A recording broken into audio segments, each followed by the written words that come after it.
Hello friends, welcome to the channel English 360. I am Dheeraj Garg and in today's lecture I am going to talk about analytical paragraph based on map. In my previous two lectures I had covered analytical paragraphs based on line graph as well as bar graph, and in today's lecture I am going to talk about analytical paragraph based on map analysis. So this topic has been recently added by CBSE to class 10 English writing skills. So let's discover what is there in this topic.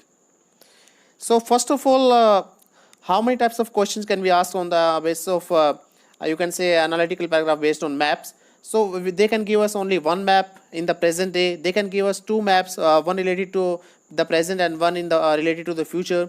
And they can also give us two maps, one related to the past and one related to the present. So it depends upon them what kind of question they give us. Next is the structure. The structure is more or less similar to the structure of line graph and bar graph, as I had told you. You can watch those two videos also. I will provide the link in the description box. So first of all, there is introduction. That means we paraphrase the question, we write the question statement in our own words.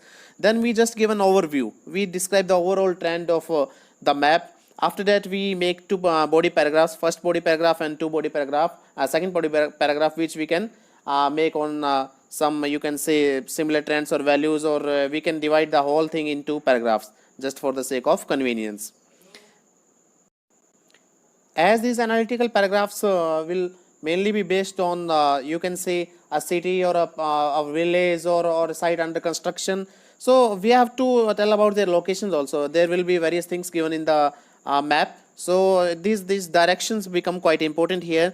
So we should have a complete knowledge about the directions like north, south, west, east. Then you know what particular thing is located in northeast, in northwest. So these are quite helpful in stating the location of the objects given in the map.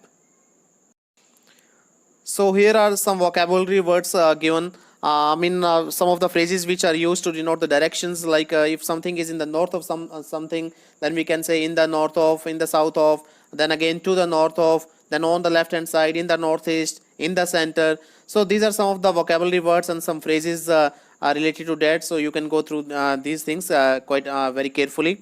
Surrounded by, you can say, on the bank of a river. So it depends on the entire map. What is given there, and on that basis we are going to write all these things. Then is some of the verbs and tenses used. Suppose if some comparison is given, then trees and forest might be there in the earlier map or the or the other one. So we can say some trees and forests were cut or cut down, chopped down, if they are removed, and if new trees and forests have come up, then we can say trees and forests, trees were planted, trees were added. So these kind of vocabulary shows the changes and movement. What has been the change over a period of time, whether the buildings were demolished, knocked down, or whether the buildings were extended or constructed or renovated or reconstructed. So you can watch these, you can carefully go through these vocabulary words also, so as to have a clearer idea about the vocabulary words to be used in these kind of map analysis.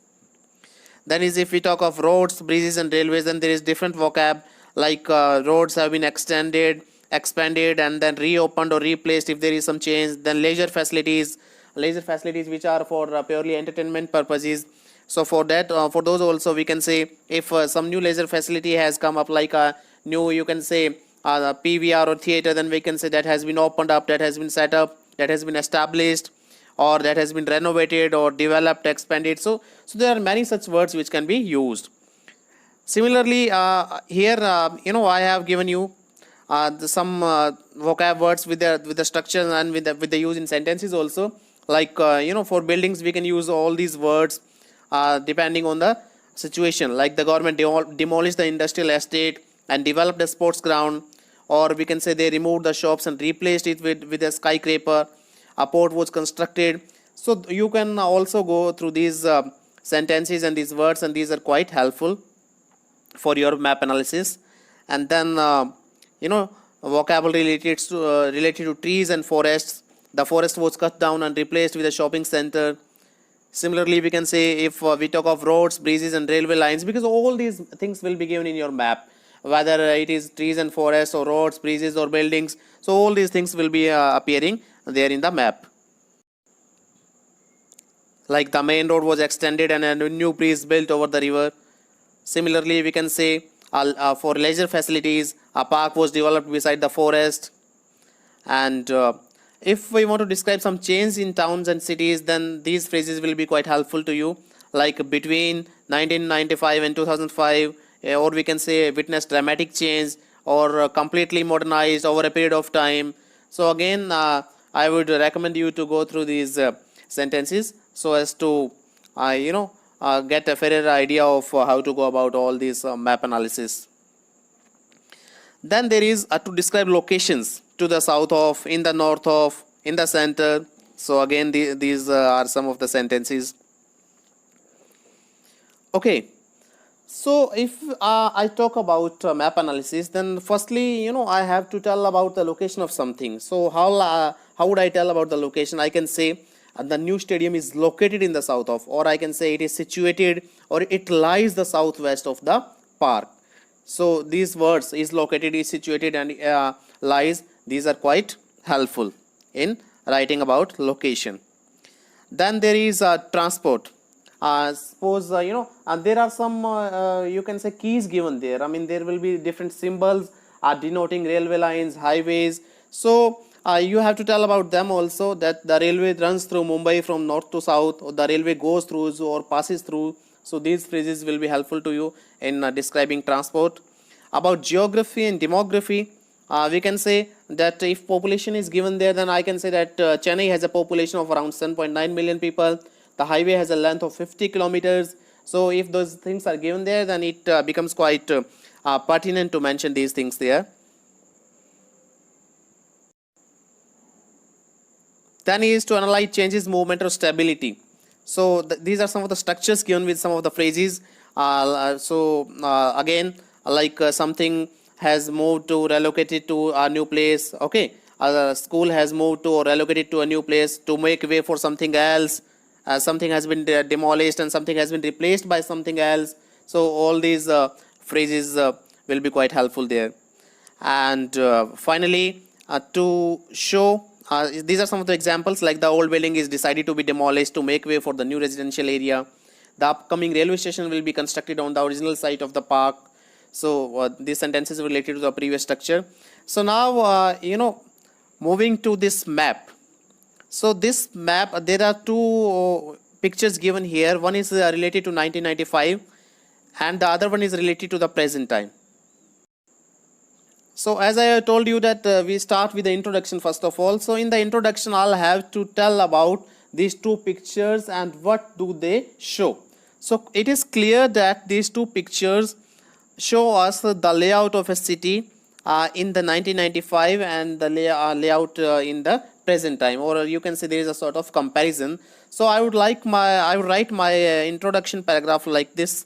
The two pictures compare the layout of a city as it was in the year 1995 with what it is today in the present. So this is my introductory paragraph. This is paraphrasing. Paraphrasing means I am using the question statement, but I am using my own words. So this is called paraphrasing. The two pictures compare. I have written the word compare, and then layout of a city, okay, as it was in the year 1995 and with what it is today in the present. So this is introduction. Now to write the overview, firstly I'll have to study these two maps. So you can see that in 1995 and in the present time there is a lot of difference. If you can observe it, if I talk of 1995, then in 1995 in the, you can say, northeast side of the city, there was a farmland and forest park here, if you can see. But in the present time, it has been replaced by a golf and you can say tennis playing facility. I am encircling these two areas here. In 1995, here was farmland and forest park, and then in the present time, here is golf and tennis court, you can say. And again, if I talk that there were certain shops here in 1995 which have been replaced by restaurant. And you can also observe here that there were a few houses here, 4 were here, and now some more houses have also come up. 6 houses are here, and there has been some addition here also. Here also we can see some more houses. So in my overview paragraph, I'll just give an overview. I'll not go into the detail, and some of the key features, some of the important features I'm going to highlight here. I'll not go into the detail and give any percentage. So I'll write that over the period the area witnessed dramatic changes and it was completely modernized, with farmland and forest park making way for sports facility and shops being replaced by several restaurants, apart from a few more houses coming up along the highway. So I have written here the main features that is over this period the area witnessed dramatic changes and it was completely modernized. As we can see that it is heading towards modernization, with farmland and forest park making way for sports facility. As you can see that golf and tennis facility is available there now, and some of the shops here are being replaced by several restaurants, and some more houses have also come up along the highway. So this was my overview. I have tried to cover all the major points here. Now I have to write these things in a bit detail, some of the specific points here in the body paragraph. So again, if I talk that this forest area was here and the trees were felled to make way for these facilities here, golf and tennis. And again, if you can observe that earlier in 1995 here was only a hotel, and now there is a car park also on the right side of the hotel. That a car park facility is also developed here. So if I write this body paragraph 1, I can mention these 2 points with the you can say some specific details. So my body paragraph 1 will be like this: the farmland in the northeast of the city was converted into a sports ground. For this, trees in the forest park adjoining the original farmland were also felled to make space for the playground. Furthermore, a parking area was developed to the right of the hotel, situated in the eastern part of the city. So I have also mentioned the location of the hotel, that this is located in the this is situated in the eastern part of the city, and parking area is developed to the right side of this hotel. And some of the trees were felled, some of the trees were cleared to make space for playground, and this farmland area is converted into sports ground. So I have mentioned this. Before writing second body paragraph, let me show you this highway that runs in through the city from north to south, and there are some houses. If you can observe, there are some houses here. There were some houses in 1995, and some more houses have come up along this highway in the present time. And there were some houses here also in 1995, and some more houses have come up here in the present time. And a new path, a new highway has also been linked to the western part of the city, and along this highway some new houses have come up. And as I had told you that some shops have been replaced by restaurant, and then fish market. There was a fish market here that has been converted into some apartments. And earlier way back in 1995 there was a fishing port here in the sea, and that is no longer now, so that has been demolished. So these are some of the things I can include in my second body paragraph. So I'll write, a few more houses came up along the highway running in the center of the city from north to south. So the highway, as you can see, is right in the center of the city, and it is running from north to south. And along the highway a few more houses have come up, and it is extended to the western part of the city, having some more houses along it. So this highway has been extended to the western part also, as you can see in the map. And besides, shops in the southern part of the city made way for some restaurants. So these shops made way for some of the restaurants, and then the fishing port in the south was demolished, and the fish market was converted into apartments. So all the major things have been included in this body paragraph 2. So this map, this analytical paragraph based on map is ready now, and as you can see that on the right side is two pictures, and on the left is the analytical paragraph based on map. So after that I'm giving you this exercise for practice. So this is also these are also two pictures, and you have to analyze these two pictures, and you have to do practice of writing an analytical paragraph based on maps. So this was my video related to the analytical paragraph based on maps, and I hope that you have understood this topic, and if you like this video, then please share it and do subscribe my channel. Thank you.